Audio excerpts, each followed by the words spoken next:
হাইকোর্টে মামলা দায়ের রেস্তোরাঁ মালিকের। অন্যদিকে রেস্তোরাঁর মালিক আনিসুরের বিরুদ্ধে যৌন হেনস্থার অভিযোগ অভিনেতা সোহম চট্টোপাধ্যায়। সম্প্রতি শুটিং সেটে নিউ টাউনের একটি রেস্তোরাঁর মালিককে মারধরের অভিযোগ সোহমের বিরুদ্ধে। রেস্তোরাঁ মালিকের আইনজীবী এই ঘটনায় পুলিশি নিষ্ক্রিয়তা এবং লাগাতার হুমকির বিষয়টি নিয়ে হাইকোর্টের দ্বারস্থ হয়েছেন। সেখানে বিচারপতির দৃষ্টি আকর্ষণ করে মামলা দায়ের করার অনুমতিও চেয়েছেন এবং সেই অনুমতিও মিলেছে। আগামীকাল শুক্রবার মামলার শুনানি রয়েছে। নিউ টাউনের এক রেস্তোরাঁর মালিককে মারধরের অভিযোগ অভিনেতা তথা তৃণমূল বিধায়ক সোহম চক্রবর্তীর বিরুদ্ধে। রেস্তোরাঁ মালিকের আইনজীবী এই ঘটনায় পুলিশের নিষ্ক্রিয়তা এবং লাগাতার হুমকির বিষয়টি নিয়ে কলকাতা হাইকোর্টের দ্বারস্থ হয়েছেন। সেখানে বিচারপতির দৃষ্টি আকর্ষণ করে মামলা দায়ের করার অনুমতি চেয়েছিলেন। বস্তুত অনুমতিও মিলেছে। আগামীকাল শুক্রবার মামলার শুনানি রয়েছে। পাশাপাশি অগ্রিম জামিন চেয়ে বারাসত আদালতের দ্বারস্থ হয়েছেন তৃণমূল বিধায়ক। রেস্তোরাঁর মালিক আনিসুরের আশঙ্কা তাকে যৌন হেনস্থার মামলায় ফাঁসানো হতে পারে। এদিন অবশ্য তিনি পুলিশের নিষ্ক্রিয়তার বিষয়টি নিয়ে প্রকাশ্যে মুখ খুলেছেন। বিষয়টি কোর্টের বিচারাধীন। কোর্টের কাছে মামলাকারী রেস্তোরাঁর মালিক নিরাপত্তার আবেদন জানিয়েছেন।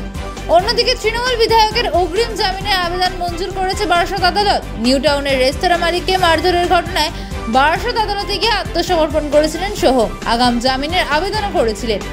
এদিন বারাসত আদালত 2000 টাকার ব্যক্তিগত বন্ডে তার আগাম জামিন মঞ্জুর করেছে। এখনো অর্ডার কোনো পাস করেননি। উনি দুটো পরে অ্যাভেলেবেল সেকশন সাবসিকুয়েন্টলি উনি আছেন। উনি আমাদের চার্জে রয়েছেন, অ্যাডভোকেট বা চার্জে নিয়েছি। সুতরাং আমরাই আপনাকে পিপি অফিসে বসে থাকতেই পারে, তাতে অসুবিধা করছে। এখানে তো বেলেবেল সেকশন সাবসিকুয়েন্টলি উনি অন্য কাজে পিপি অফিসে এসছে, আর্থিকভাবে অন্য ম্যাটার রয়েছে। সিজিএম স্যার ঠিক আছে, কিন্তু মানে অর্ডার পাস হওয়ার আগেই উনি কোর্ট চত্বর থেকে বেরিয়ে গেলেন। না আমরা চার্জে নিয়েছি। যে কোনো আসামি সারেন্ডার করে with the permission of the court আমরা চার্জে নিতে পারি। আর অলার বেলেবেল সেকশন অর্ডারটা কি আছে এখন? অর্ডারটা রিজার্ভ আছে, দুটো পরে দেবেন। অভিযোগ উঠছে যে পিপি অফিসে বসতেই পারে, অন্য তার কাজ থাকতে পারে, স্টেট গভর্নমেন্টের সঙ্গে অন্য কাজ থাকতেই পারে। এবং আমরা চার্জে নিয়েছি।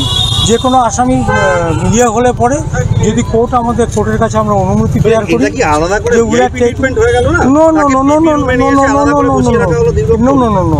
এটা আপনার ভুল বুঝছেন। ব্যাপারটা হচ্ছে যে কোনো আসামি যখনই সারেন্ডার হবে আমরা কোর্টের কাছে প্রেয়ার করি যে we are taking charge of the 21 persons in the custody of the learned advocates. Court যদি অনুমতি দেয় আমাদের কাছে থাকে এবং উনি সেইটি চার্জে আছেন এবং সাবসিকুয়েন্টলি উনি পিপি অফিসে স্টেট গভর্নমেন্টের অনেক কাজ থাকতে পারে, তাই থেকেছেন, তাতে কোনো